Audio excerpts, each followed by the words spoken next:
Hi, thanks for clicking. My name's Gemma. This year I read 142 books. This is most of them.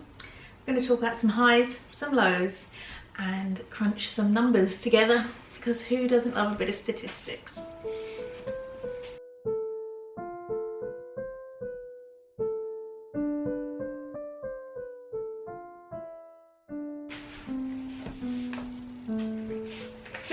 Of them are here, and then there were 4 which were audio only or borrowed from the library or digital ebooks. So kind of my standard mix of graphic novels, regular books, collection of short stories, catching up on some of my backlog of the End of the World Reading Club with The Stranding, finishing off series with Only Human and the accompanying online short stories for that, Themis Files. Started off strong for the year with True Crime Story, which I think I gave a 4-star. I did give 3 5-stars this month too. The first Lightfall book, which is called The Girl and the Galdurian by Tim Probert. Another graphic novel, 80 Days by A.C. Esquerra. I probably pronounced that wrong. And the only novel for this 5-star this month, Restless by William Boyd. I think of these 3, my top pick for the month. I mean, it'd probably be between these 2, just because Lightfall is a middle grade and so it's not my usual choice. I think I'd probably have to choose Restless as my top one for the month. It is close though. 80 Days just kind of loses out slightly because there's quite a few action scenes in this story based around war and aeroplanes and, you know, dogfights and all that kind of thing.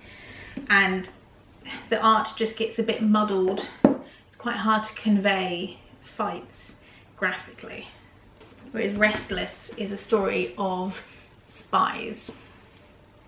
I love a good spy story. February was much quieter, only 6 books read that month. It's not really surprising, I was abroad for all of February, so the majority of the books were actually ebooks and audiobooks. The only ones I have physically, Murder of Roger Ackroyd by Agatha Christie and The Devil in the Dark Water by Stuart Turton. I actually listened to both of these on audio, because yeah, I wasn't around my books at all. But I am trying to prioritise getting through my physical TBR, so I deliberately choose audiobooks. They also have the physical copy of them. There was one book I read purely physically, but it was Becky by Sarah May. I bought it in New Zealand and then I sold it on their local version of eBay, because books are so expensive in New Zealand. Like, I didn't realise that we have it so well in the UK. Yeah, I wasn't gonna buy a full price book there and then not sell it and bring it all the way back to the UK. My favourite of February was The Devil in the Dark Water. It's kind of a boat book, kind of a mystery book, kind of fantastical elements hinted at. Yeah, it cemented Stuart Turton as one of my favourite authors. I'm really looking forward to his new release next year.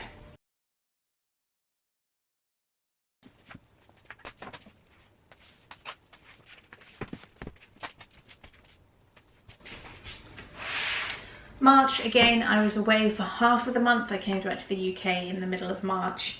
So 4 books in March, 1 as an ebook, the second in the Aaron Falk series, and then these 3. I can't believe I only started the Locked Tomb series this year. It feels much longer than that, but yeah.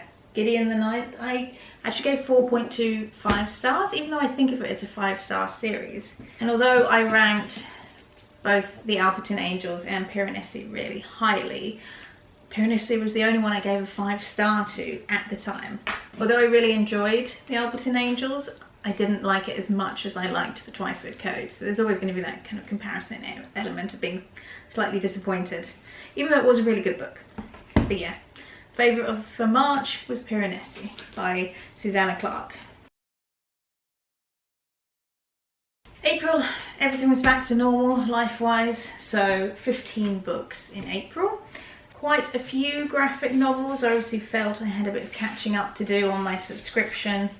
but also an End of the World Reading Club book, a book I bought in New Zealand, Better the Blood by Michael Bennett.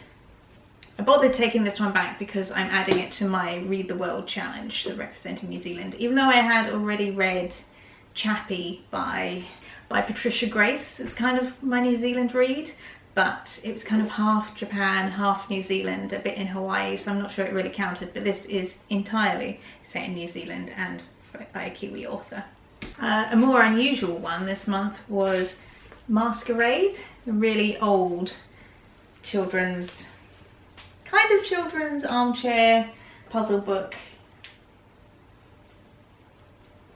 I didn't particularly work out the puzzles or anything. I was mostly reading this because it was mentioned in the Twyford Code.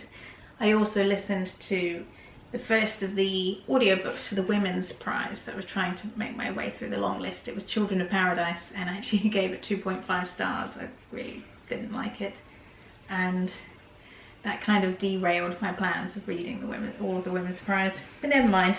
I didn't give any 5 stars this month, and only one 4.5, which was The House with the Golden Door by Elodie Harper. This is the second in the Wolf Den series set in ancient Pompeii. I have since bought the third, which will finish off the trilogy. Hopefully the third one is a 5-star, finishes with a bang. That was an unintended pun about the history of Pompeii, but that's the way it's going. You know that, so sure.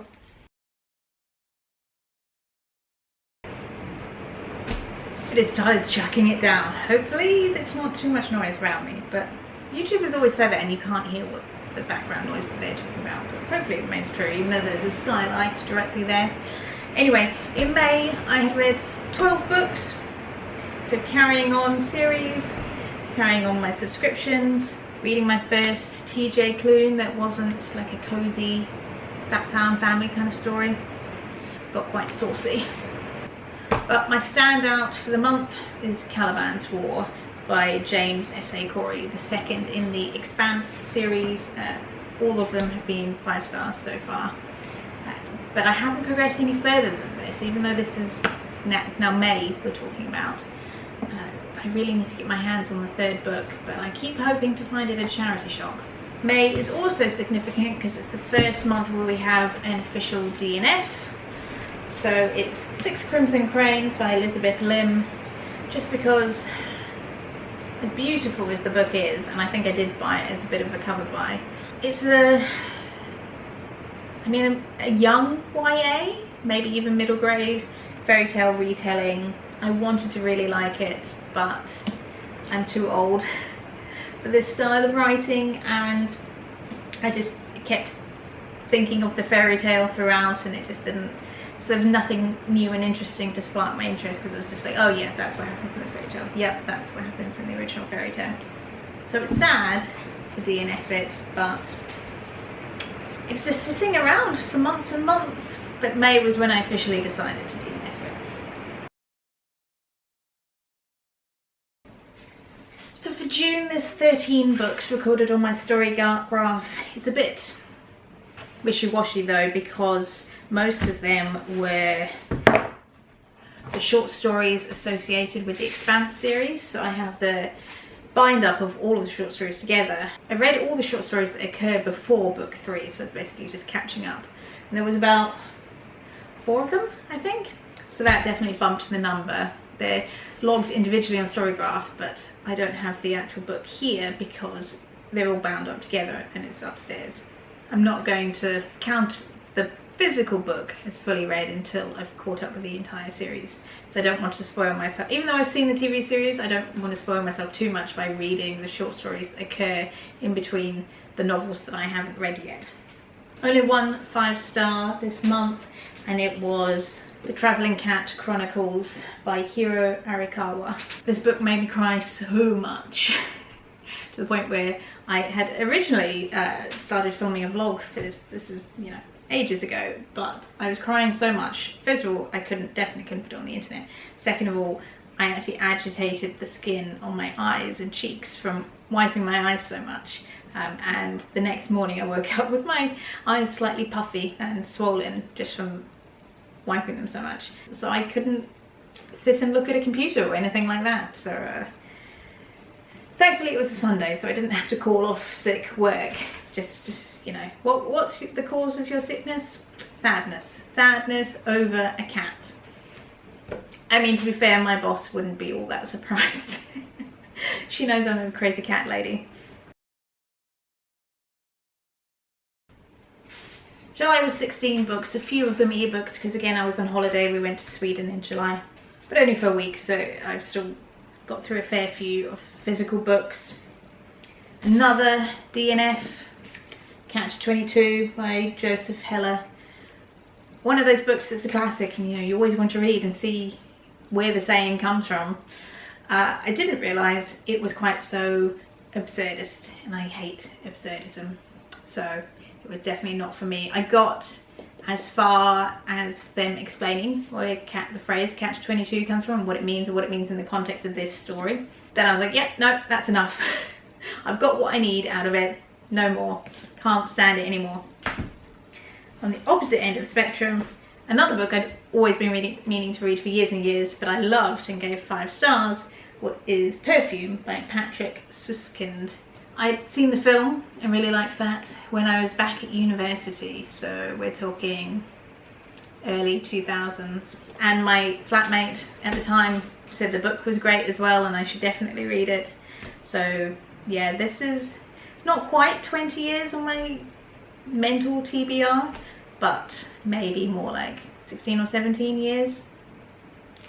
Yikes. But I didn't have Storygraph back then, so it's not officially the longest book there's ever been on my TBR read this year, but unofficially I think it is. Which is why you should get through your physical TBR, because you might have a hidden gem. I mean, it wasn't really all that hidden because I'd had it recommended quite specifically to me, but this is why I need to get through my physical TBR, to find all the books that have been recommended for so long and I just have never got around to reading them. This is why you also need to be good at DNFing, so you don't waste your time reading this when you could be reading this. And when I say you need to get good at DNFing, I of course mean myself. I'm telling myself off. August was also 16 books. That's weird to have exactly the same 2 months in a row.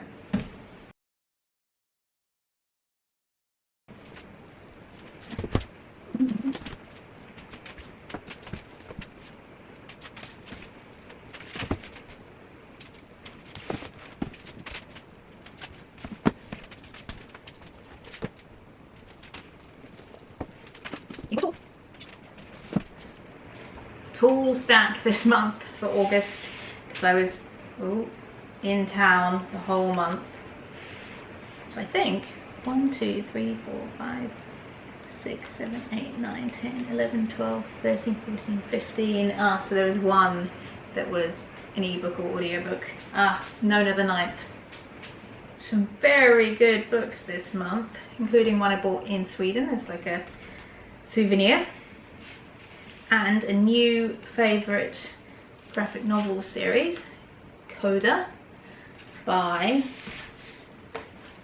Anxious People, that I bought in Sweden. That's obviously by Fredrik Backman. Coda, less famous, is by Simon Spurrier. High average rating this month, and clearly I was trying to catch up on my End of the World Reading Club books because I've got Happy Head and The Pharmacist. I did also DNF 2 books officially in August. The Master and Margarita, that I no longer have because I gave it away to the charity shop, and Modern Gods. I really liked the first half of this. There was a bit of a mysterious storyline going throughout, but as soon as that was resolved, the book became very boring. Quite a few 5 stars this month, so Anxious People, Winter's Gifts by Ben Aranovich, and Nona the Ninth. My favourite of Coda, Anxious People and Winter's Gifts, and Nona the Ninth would probably be, it's a toss up between Coda and Nona, very similar words. I think just because I haven't got much further in this series and I don't know if I'm still going to enjoy it as it goes along, I will choose Nona as my highlight for August. It's still confusing as hell, you know, the whole Locked Tomb series, but I really love it.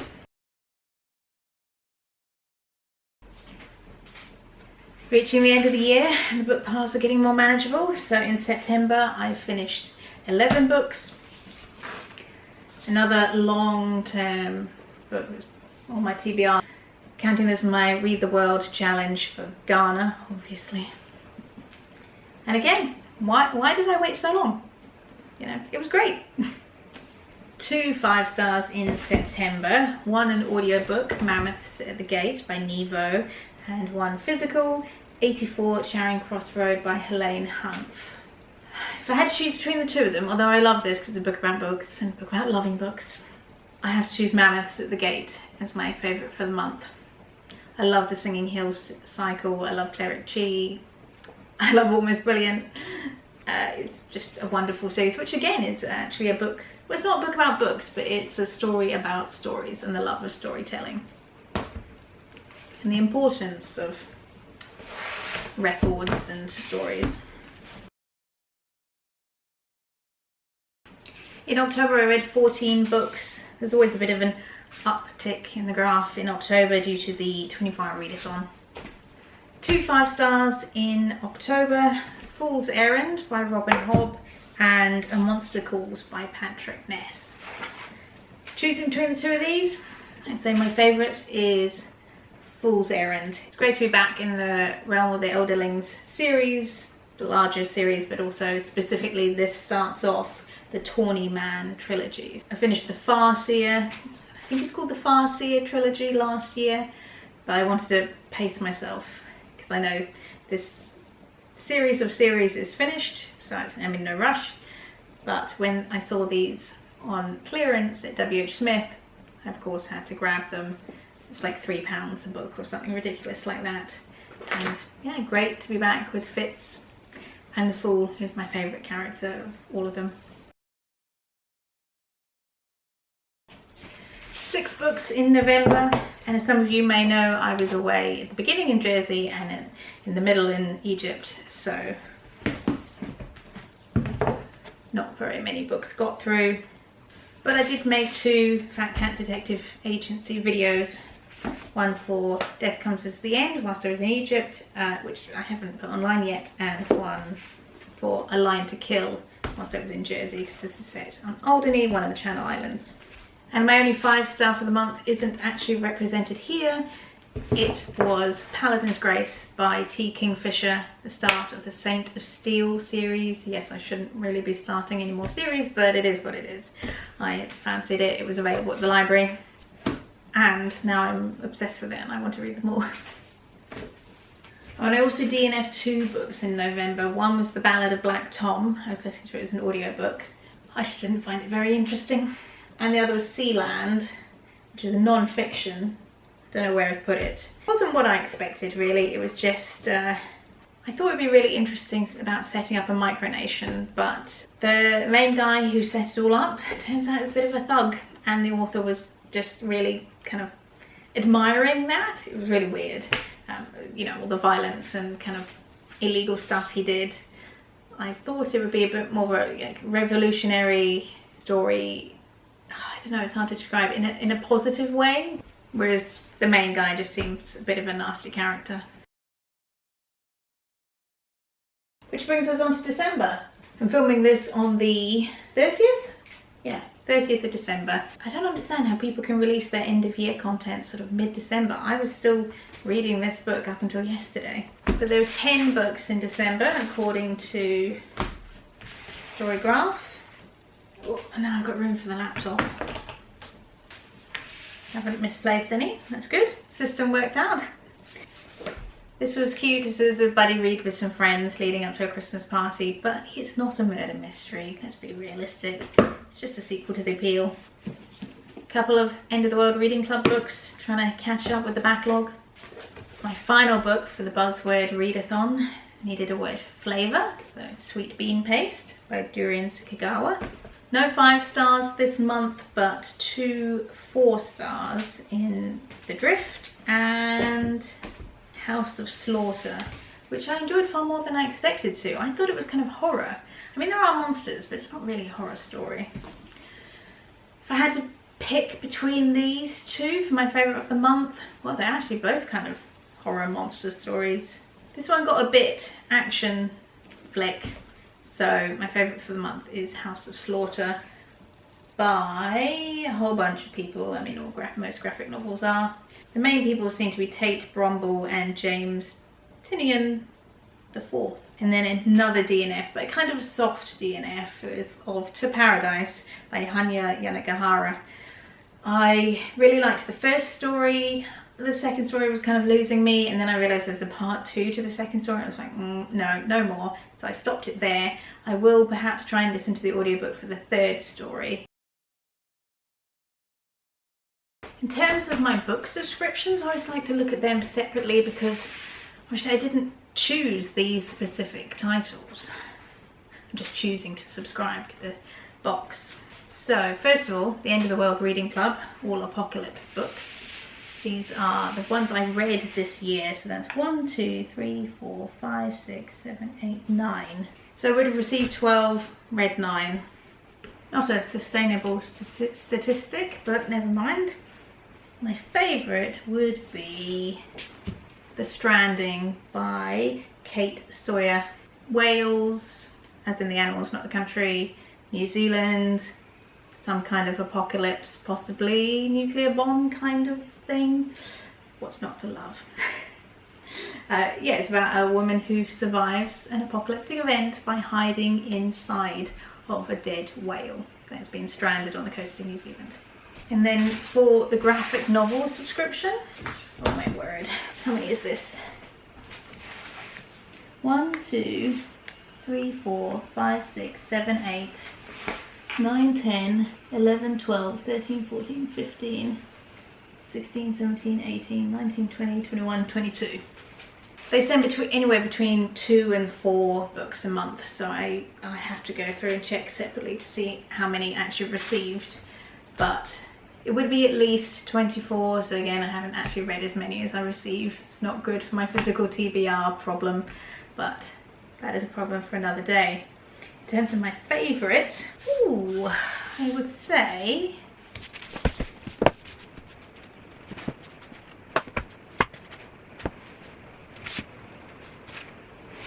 no, I'm missing one. I'm missing Coda. I don't know what I've done with it. So 23 books then. But if you count, Imagine Coda is here as well. So my favourites for the year were 80 Days, as previously mentioned, Squire by Sarah Alfaghi and Nadia Shamas, The Many Deaths of Layla Starr by Ram V, and House of Slaughter, as previously mentioned. Top of the top? I don't know, that's too hard to say.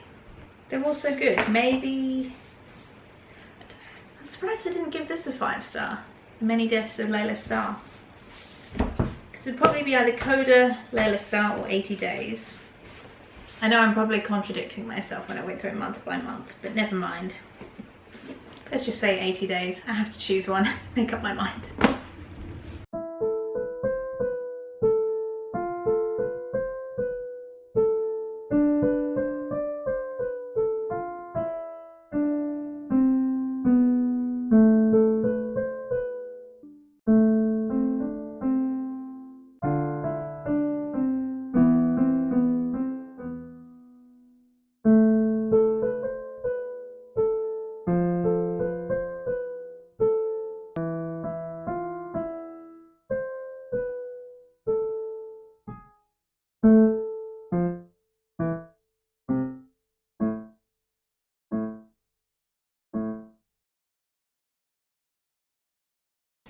Right, so I ran out of time to actually talk about any statistic stuff, so here we are, next day.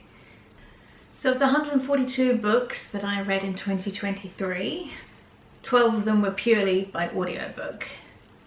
And then I read 18 books purely by digital format. These are mostly the collected series that Kindle does. So I read from 2 collections, the Into the Shadows and the Warmer collection. Oh no, sorry, there were 19 purely by digital that I read. I forgot about Murder in the Family. And that leaves 111 that I read in physical form. So one of those was borrowed, so it wasn't off my TBR, but the rest are, I think, all from upstairs, so I've diminished my physical TBR pile. Some of those I did read in mixed style, actually. So usually the audiobook and the physical book together, but there were at least 2 that I read the digital and the physical book in turns, because I started them on an aeroplane and then carried on in the physical book later on. In terms of star ratings, so I haven't actually rated every single thing I've read. There are a few things that never just feels quite right to rate, like children's books or some memoirs or some non-fiction, that kind of thing. But I rated 127 of the books that I read, so vast majority of them. My average rating was 3.83 stars, so very good, I think, and by far 4 stars was the most common rating I gave. I gave it to 33 of the books. My lowest this year was 2.25, and that was just one book, Extinction by Bradley Selmer.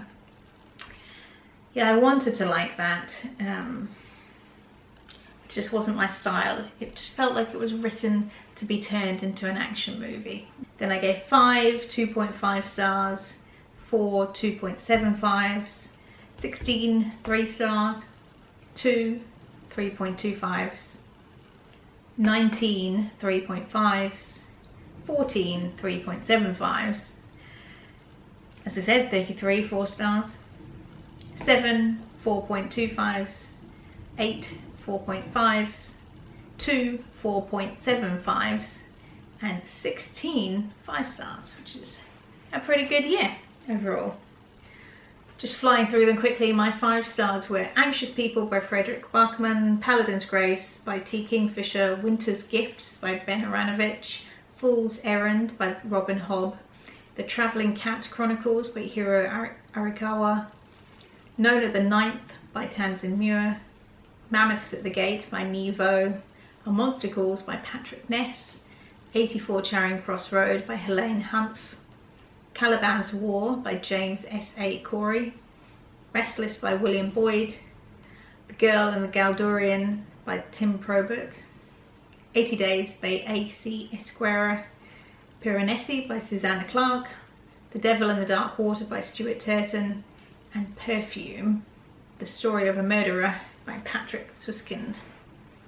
A lot of these are authors I read before, so it's no surprise that I loved them, but a couple of surprises, so particularly from new authors, new to me authors, like T. Kingfisher, Patrick Ness, William Boyd. Yeah, I'd never read any of these before. Susanna Clarke. If I had to pick my favourite out of all of these, well, my top 3 would probably be Paladin's Grace, Fool's Errand, and Nona the Ninth. Some of these I've read much more recently than others, so it's hard to judge them. Not very good at choosing a best of the best. Let's just go Nona the Ninth. I'll just say that gut instinct, that's my favourite of 2023. I can understand why other people wouldn't like it though. In fact, the whole Locked Doom series, you have to be okay with starting a book and not knowing what on earth is going on. There's so much that's hidden from the reader, and when Tamsin Muir has finished writing the series, I'm going to have to go back and reread it right from the beginning, because she just drip feeds you little pieces of information and things only become apparent later on, both within the individual books and the series as a whole. I really love the audiobooks, and they're narrated by Moira Quirk. She does a fantastic job with most of the accents. The only exception is there are a couple of characters who are definitely Kiwi, and she hasn't tried to do a New Zealand accent. I just don't know if it's not within her repertoire. I can kind of understand it with one of the characters, because he is known to have studied abroad and worked elsewhere and then came back to New Zealand. But there's others who, there's no indication that's what they did. There's no reason why they don't have really strong Kiwi accents, but that's the only slight downside of the audiobooks. Although if you are going to listen to the audiobooks, I would maybe find a list of characters online, because it's at the beginning of all of the physical books, and I did find myself having to refer back to it. It's quite a lot of characters. Again, yeah, I mean, maybe that's not everyone's cup of tea, to kind of keep track of everyone and what house they're with and where their alliances are and all that kind of thing. So as I've mentioned, I've tried to keep on top of my physical TBR. I have done a bit of tallying up. So this year I bought 99 new physical books. I read 39 of them in this same year. So it's not too bad percentage-wise, to prevent too much of a backlog. That does mean that 71 of the books I read were already from my backlist. Percentage-wise, I read less new books than this time last year, but last year I bought 221 new books. So even though the percentage is lower, because my percentage last year was 43%, I still think I'm better off. I also spent less money on books, obviously naturally from buying less of them, but it was still only just shy of £1,300, so not too much of a pat on the back there. I started the year with 300 books on my physical TBR, bought 99, read 39 new ones and 71 old ones. If that maths works out properly, I should now have a physical TBR upstairs of 287 books, which is the lowest it's been in quite a while, but still definitely room for improvement in that area. I did have the idea that I wanted to have my physical TBR down to 40 books by the time I turn 40. That seemed like an achievable goal when I set it slightly over a year ago. Naively, I didn't take into account buying that many books per year. I do have 2 book subscriptions. They mean that I sort of automatically receive between 3 and 5 books a month. If it was the upper end of that, well, that would be roughly 60 books a year. So I only bought 39 more than that, roughly. The amount of graphic novels I receive each month varies between 2 and 4. I did also allow myself to pre-order books from authors I already knew I loved, or series that are ongoing and I'm enjoying. There's no point depriving myself of what is almost certain to be, you know, a 4 or 5-star read. I haven't actually recorded how many of the 99 books were pre-orders, but I think it would be a good chunk of them. And then the remainder would just be, you know, books I happily came across in charity shops and couldn't resist the bargain. So sue me. I have kind of a reading guide that I try and follow each month. 10 characteristics that I want to read each month. It's kind of a mix of things. So every month I set myself the challenge of reading a non-fiction, a short book, a hardcover, one from my backlist, the End of the World Reading Club book, a graphic novel, a sci-fi book, an audiobook, a book from my locker at work, and a book that's within a series. So there's 10 prompts to kind of guide me each month and try and get through my backlog of TBR. I did manage to complete all 10 prompts for 5 months of the year. I had one where I completed 9 prompts, 2 where I did 8, 2 where I did 7, 1 I did 6 and 1 I did 5. So March was the one that I only did 5 of the prompts. What did I do? A short book, Piranesi, a hardcover, The Mysterious Case of the Alphabet Angels, a backlist of Gideon the Ninth, an audiobook of Children of Paradise, and Force of Nature was booked from a series. The only other books I read at all that month were Still Life, which I have soft DNF'd, but I will probably go back to it, and 6 Crimson Cranes, which I DNF'd properly, and I'm not going to keep. I have slightly changed my guidelines for this year coming up.